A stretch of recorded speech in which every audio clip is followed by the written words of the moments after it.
A heartbreaking announcement from Celine Dion's sister. The superstar's stiff person syndrome has now advanced so much that she no longer has control of her muscles. And what is she going through? Well, we spoke with a young woman with a similar diagnosis, and she has a message for Celine. There's an outpouring of concern for Celine Dion today after devastating news about her health crisis. Her sister Claudette revealing that she doesn't have control over her muscles. The icon is battling stiff person syndrome, a rare, debilitating condition where the muscles freeze and spasm. It gets worse over time, and there is no known cure. Unfortunately, these spasms affect every aspect of my daily life. We saw her back in October. She went to visit the hockey team. She looked good. Let's squeeze in. Let's not be shy. You smell great, so. And just a week later, she was waving to fans at a Katy Perry concert. Now it appears things have taken a turn for the worse. 22-year-old Kylie Allen Kulik has insight into what Celine is going through. She has lived with stiff person syndrome since childhood. This video shows her at her lowest, her body rigid and spasming so uncontrollably she has to be tied down. How can she be fine one day and then sort of unable to control her muscles the next day? Is there a fluctuation? It could be a period of like 7 days where it's really bad, and then you have a good day. It took 5+ years for them to figure out and help get me under control to the point where I can function and live again. Celine's sister says she is battling hard. Morally, mentally, she is strong. She is not depressed at all. She really has the joy of living. We will get through this. Kylie has this message for Celine. I just want to give her a big hug and tell her just stay strong and keep fighting. I am living proof right now that there's hope. I'm in remission right now. And it makes me tear up because I never thought I'd be where I'm at today. Celine's sister says they've been unable to find any medication that works. A former assistant for Vin Diesel has sued him for alleged sexual battery. According to court documents filed on December 21st and obtained by Access Hollywood, Asta Jonassen claims that the Fast and Furious star groped and molested her while she was working for him during the production of Fast 5 in 2010. Neither Diesel nor his representatives immediately responded to a request for comment from Access Hollywood. The papers claim that Jonassen flew to the franchise sequel's filming location in Atlanta to begin her employment and was fired less than 2 weeks later, hours after the alleged assault. According to the suit, Diesel allegedly, quote, forcibly grabbed Ms. Jonassen, groped her breasts, and kissed her while they were alone in his hotel suite as she, quote, struggled continually to break free of his grasp while repeatedly saying no. Jonassen claims that she reached the front door where Diesel allegedly, quote, groped her body, dropped to his knees, and pushed Ms. Jonassen's dress up, groped her legs, and attempted to pull down Ms. Jonassen's underwear. Jonassen's suit further alleges that Diesel then followed her to a nearby bathroom and pinned her to the wall and masturbated while she protested. She claims in the legal papers that Diesel ignored her clear statements of non-consent and that she was, quote, terrified for her personal safety and attempted to dissociate until the alleged assault was over. In addition to alleged sexual battery, Jonassen is claiming discrimination on the basis of sex, infliction of emotional distress, a hostile work environment, wrongful termination, and retaliation. She is requesting a jury trial. Jonassen claims that she remains silent about the alleged incident due to a non-disclosure agreement she had signed as part of her employment. The legal papers state that she now feels empowered to share her story following the Me Too and Time's Up movements, as well as the Speak Out Act and a California Assembly bill regarding a temporary lift on statutes of limitations for alleged sexual assaults during or after 2009. A mass shooting has killed 10 people and wounded dozens of others. We just received a new information from the Associated Press, and this is what we know so far. 11 people, including the shooter, are dead. 30 others injured after the mass shooting in downtown Prague. Again, some of those suffering injuries, including 9 with serious injuries. Now, police right now not giving details about the victims or even the circumstances of the gunfire. But again, this is happening in downtown Prague at a university there, Charles University. And you're taking a live look again at this building right here in downtown Prague. You can see law enforcement and investigators walking in and out of the building. Surrounding the building, as you can see, emergency vehicles are also patrolling the area with the flashing lights. Right now, police are urging all residents to stay away from the area. Again, they are investigating this mass shooting, the square now sealed off. The Czech Interior Minister did say that no other assailant was at the scene.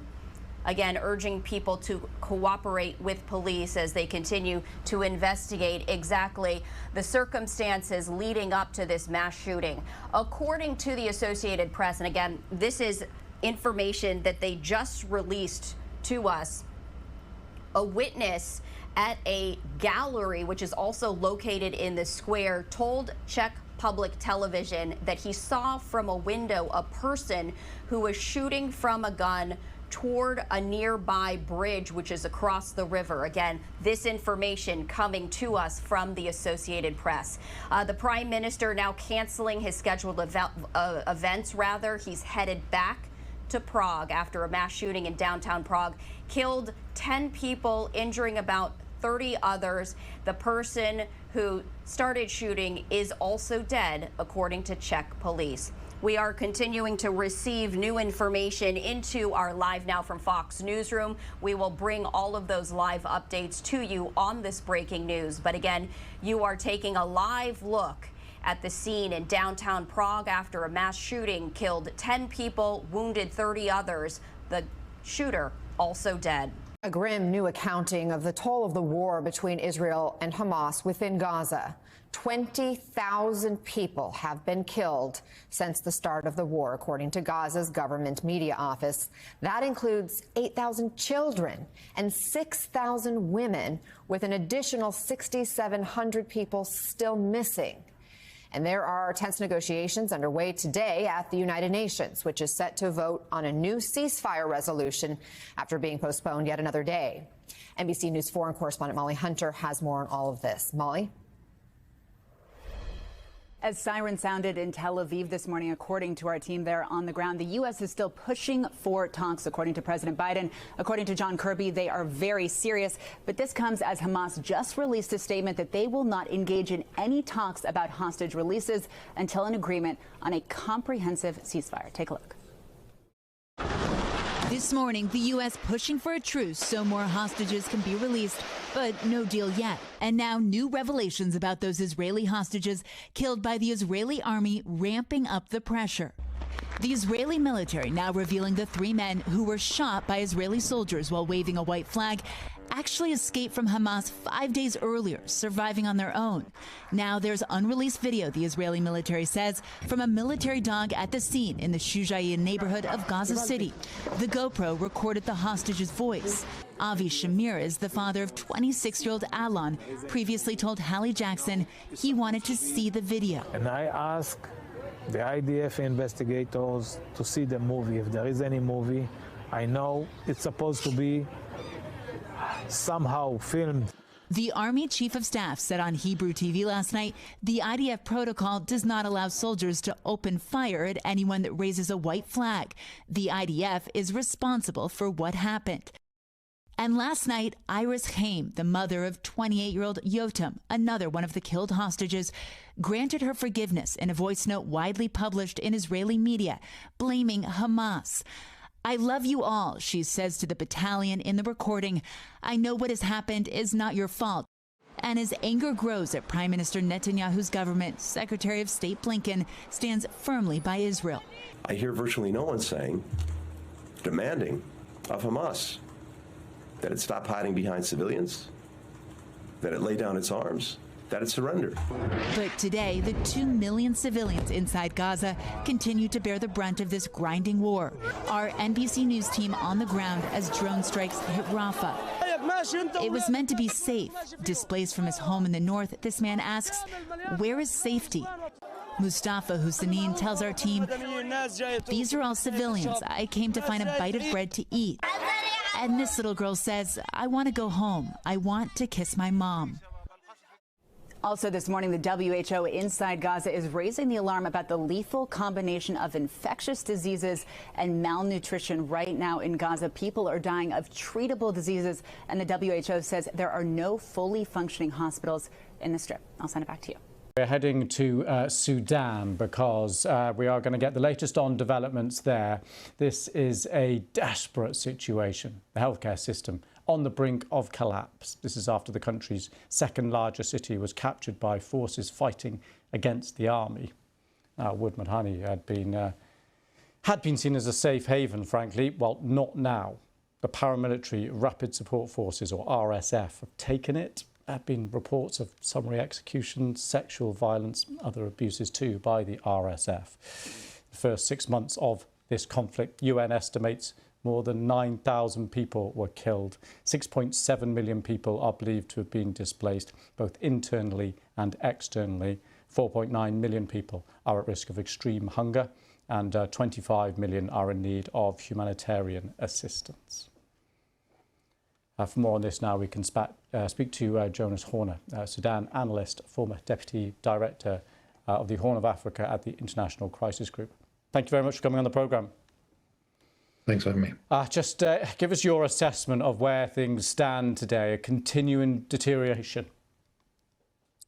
Yes, continuing deterioration. This is on the back of the Rapid Support Forces' continued drive away from the western region of Darfur, where they've had considerable success over the last month, and moving eastwards past the capital of Khartoum, which is in the center of the country more or less, and to heartland areas of the country that are key for agriculture, key population centers. And as you said, Wad Medani has been a destination for many of the displaced who flooded out of Khartoum, away from the vicious fighting that has really wrought serious destruction across infrastructure, homes, businesses, factories. They've all been largely destroyed in the country. And so many of these people had taken shelter in Wad Medani. They're very concerned for their welfare being there as the RSF sweeps through, and as those populations worry about the RSF's tribalized and ethnicized killing sprees that occurred in Darfur.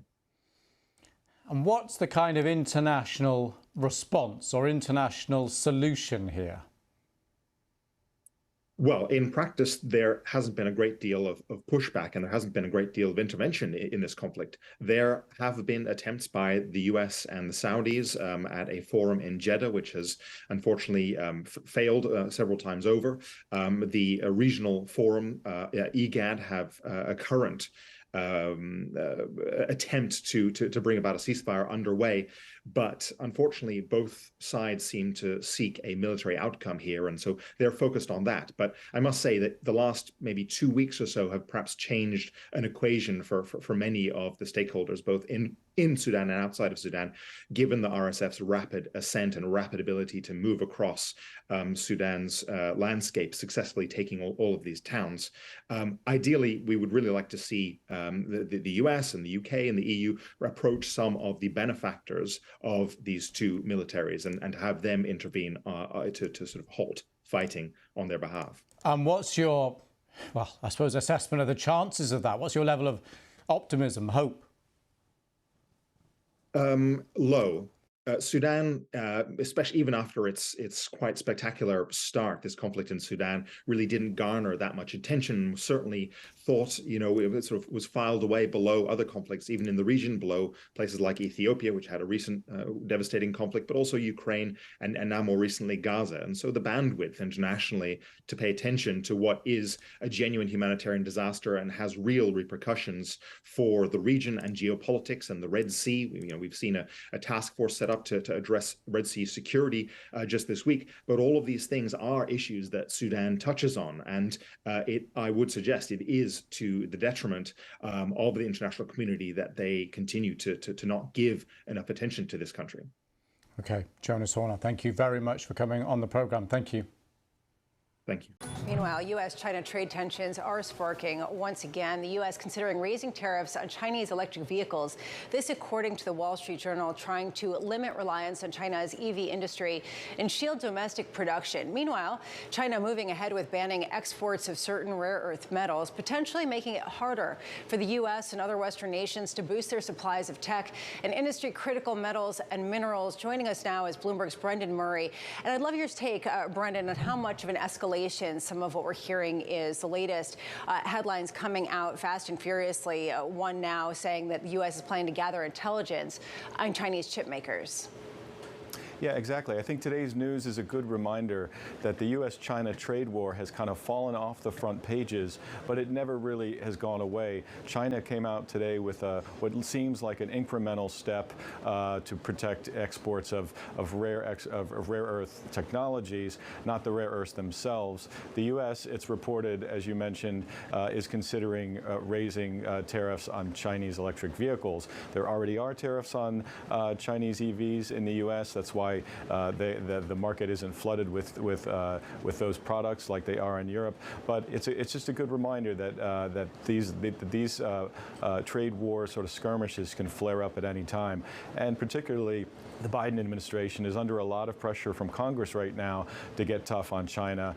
So they're playing to that constituency as well, heading into election year next year. There's a real divide there right now between businesses and the administration, and frankly the population when it comes to China. Businesses looking to see if they can have some stability in the world's second biggest economy to continue their businesses there, and the sort of broad-based feeling among the population as well as Washington is sort of against expanding that trade. What do you make in light of that division? Treasury Secretary Janet Yellen heading back to Beijing yet another time in the next couple of months. Yeah, exactly. The administration is trying to walk the balance between being tough on China and understanding the reality that American companies cannot decouple completely from the Chinese economy itself. So they're trying to reduce the dependency of American industries on China, but they understand that they can't do it completely, and that many companies still depend on China for their sourcing, even if they shift some production to places like Vietnam or Mexico. So there's a bit of jockeying going on right now to find that balance. How much de-risking can be done from China without it going too far, so as to put American companies at a disadvantage, because the fact is China is still a very capable, productive economy that many economies can't really compete with yet. So it's that balance they're trying to strike, I think. On the internet giants, we've seen Facebook and other companies post record profits over the past years, at the same time as local independent journalism has struggled in terms of getting news out to people in ways that matter locally. Now, Facebook is choosing to block Canadians' access to local news instead of paying their fair share. That's unacceptable. Canadians need to be able to access news. It's fundamental to our democracy. We're not going to put up with Facebook's bullying. What Meta is doing totally unacceptable.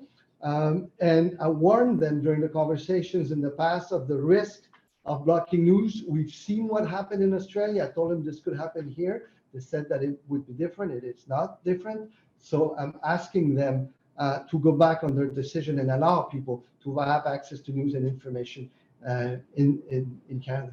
About 5%. If they search CBC News, for example, they get a message like this. Oh, really? This is the Montreal Gazette. They're hiding the news from us. So it looks something like this. I was seeing information before, but now you cannot access the information. If that happened to you, what would you feel? I would be definitely upset. It's not free speech. It's not letting you see what the news wants to project. And then you also wouldn't get the news, and everybody else would be in the loop and you wouldn't be. How did you feel about that? And I was like, oh my God. Because at first it was so easy to get some information, but now it's really crazy. I'm just like wondering how that's allowed, because I feel like a lot of people use Instagram as like their main source of anything, whether it's not just news or whatever. And a lot of people like repost posts to like get the word out. So I think not being able to access that is very concerning. Especially with our generation, nobody watches the news on TV anymore. Would you say you use Instagram a lot to get your news? How else would you get your news? Probably from other people's Instagrams. I mean, I know that I could go onto platform's website, but I don't know if I actually would in reality.